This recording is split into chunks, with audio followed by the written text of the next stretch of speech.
Welcome back to another episode of HealthCap Weekly Wrap. We've got a great mix of stories this week. We'll start with a major CMS deregulation effort that could reduce administrative burden across healthcare. Then we'll look at new 5-star rating changes that could affect quality measure scores. After that, we'll discuss 2 lawsuits challenging CMS audit practices, including concerns about rating penalties and appeal rights. And we'll wrap up with a fascinating look at how AI-powered robot pets are helping create meaningful resident engagement in senior care communities. Let's jump in. One of the biggest stories this week comes from McKnight's Long-Term Care News, which reports that CMS is finalizing a major healthcare deregulation rule. What's interesting about this one is that providers have spent years talking about administrative burden. Documentation requirements, reporting requirements, overlapping regulations. This appears to be part of a broader effort to simplify some of those requirements. And that's something operators have been asking for a long time. Every hour spent on paperwork is an hour that's not being spent with residents, coaching staff, or focusing on quality improvement. Exactly. Now, it's important to remember that reducing regulations doesn't mean reducing accountability. CMS is still expecting providers to deliver quality care. The discussion is really about whether some requirements create value or simply create more administrative work. That's the key question. If a regulation helps improve resident outcomes, most providers are willing to do it. The frustration comes when teams spend significant time documenting information that doesn't necessarily improve care. Right. Many leaders listening today can probably think of multiple examples where staff are spending time entering the same information into different systems or completing tasks primarily to satisfy reporting requirements. So what's the practical takeaway? I think now is the time to pay attention to how these changes roll out. Communities should identify areas where administrative processes can be streamlined while still maintaining strong operational oversight. If CMS removes certain requirements, organizations have an opportunity to redirect energy toward resident experience, workforce development, and quality initiatives. And let's be honest, most senior care leaders aren't looking for less responsibility. They're looking for the ability to spend more time on the responsibilities that matter most. That's exactly it. Our next story comes from the AHCA NCAL blog and focuses on updates to the CMS 5-star quality rating system technical users guide for the July 2026 refresh. Now, this is one where details matter. Very much so. At first glance, people might hear 5-star update and assume CMS overhauled the entire system. That's not what happened. The specific update discussed in the article is that quality measure rating thresholds increased. And there's an important distinction there. There is. The article notes that the point thresholds for the individual quality measures themselves did not change. What's changing is the threshold used to determine the quality measure star rating. So providers could perform exactly the same as they did previously and still see pressure on their QM star rating because the benchmark moved? Potentially, yes. That's why this matters. The underlying quality measure calculations didn't change, but the performance level needed to achieve certain star ratings increased. I can imagine some operators looking at their current quality measure performance very carefully after hearing that. They should. 5-star ratings remain one of the most visible public indicators of performance. Families review them, referral sources review them, industry leaders monitor them. So what should communities be doing right now? First, understand the updated thresholds. Second, evaluate current quality measure performance against those new benchmarks. And third, identify areas where incremental improvement could make a meaningful difference. You know, sometimes people hear about rating changes and assume there's nothing they can do about them. But often, these changes simply create a new target. That's a great way to put it. The target moved.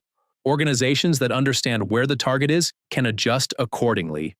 Speaking of ratings, our next story from McKnight's Long-Term Care News involves a lawsuit challenging CMS Payroll-Based Journal audits. And this one gets into some issues we've heard providers discuss for years. Absolutely, PBJ data directly influences 5-star staffing ratings, which means audit findings can have significant public consequences. The headline focuses on PBJ audits, but one of the central themes of the article is really about what happens after an audit finding. Exactly. The provider isn't just challenging audit methodology, they're also challenging the rating penalties that can result from audit findings and raising concerns about limited appeal rights. Let's unpack that. If CMS determines there was a PBJ reporting issue, that finding can affect staffing ratings.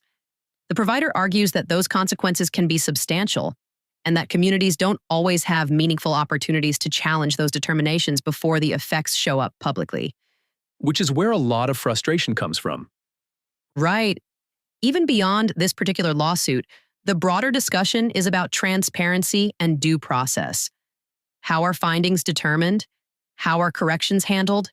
How can providers respond if they believe an error occurred? And because staffing ratings are such a visible part of 5-star, these aren't minor issues. Not at all. Staffing ratings influence public perception and operational planning. Leaders need strong PBJ compliance processes and thorough documentation practices. The takeaway for listeners seems straightforward. Whether you agree with the lawsuit or not, the importance of accurate staffing documentation continues to grow. 100%. Organizations should routinely audit their own PBJ processes before CMS ever asks questions. Our next story stays in the audit world but shifts to behavioral health. McKnight's long-term care news reports on a provider lawsuit aimed at stopping what it describes as the weaponization of CMS schizophrenia audits. This story has actually been getting attention across the long-term care sector for some time. This isn't simply a dispute about schizophrenia diagnoses. That's part of the story, but it isn't the whole story. What's the bigger issue? The lawsuit focuses heavily on the audit process itself and the resulting 5-star rating penalties. The provider argues that audit findings can create significant consequences for communities, even when providers believe diagnoses are clinically appropriate. So we're hearing a familiar theme again. We are. Just like the PBJ case, questions are being raised about enforcement methods, rating impacts, and whether providers have adequate opportunities to challenge findings. One thing that stands out to me is that behavioral health diagnoses are often complex. That's true. Documentation has to support diagnostic decisions. Clinical assessments have to be thorough. Care plans have to align with resident needs. But beyond the clinical discussion, providers are also paying attention to how audit findings affect publicly reported ratings. Exactly. For senior care professionals, the takeaway is twofold. First, maintain strong clinical documentation. Second, understand how audit findings could influence quality ratings and public reporting. And even if a community isn't directly affected today, these legal challenges can influence future policy discussions. That's why so many operators are watching them closely. Let's finish on a more uplifting note. I think everybody's ready for that. Our final story comes from McKnight's long-term care news and looks at the social power of AI robot pets in senior care communities. The article highlights that robot pets can be incredibly effective tools for resident engagement, but the real magic happens when staff are actively involved. That stood out to me too. The story isn't really about the robots. It's about the people. Right. Staff members introduce the pets, encourage engagement, spark conversations, and help create meaningful experiences around them. And that's where the social value emerges. A resident interacting with a robotic pet might begin reminiscing about a dog they had decades ago. Another resident might start a conversation with someone sitting nearby. Those moments create connection. I hadn't thought about it that way. It's a great reminder that technology often works best when it strengthens human relationships rather than replacing them. That's a recurring lesson across senior care. Whether we're talking about AI, monitoring tools, engagement platforms, or robotic companions, success usually depends on how staff incorporate the technology into resident life. What should listeners take away from this one? Don't evaluate technology solely on its features. Evaluate how your team will use it. Think about training, implementation, and resident engagement strategies. The technology itself may be important, but staff involvement often determines the outcome. And that's encouraging because it reinforces the value of caregivers, activity professionals, and frontline team members. Exactly. Technology can support connection. People create it. And that's going to do it for this week's episode. We covered CMS deregulation efforts, new 5-star quality measure rating thresholds, legal challenges involving PBJ audits and schizophrenia audits, and an innovative example of how AI-powered robot pets are supporting resident engagement when staff take an active role. Thank you for joining us for another episode of HealthCap Weekly Wrap. And if you'd like more insights on the senior care industry, be sure to visit Angie's blog at healthcapusa.com/Angie's-blog. Thanks for listening, and we'll see you next time.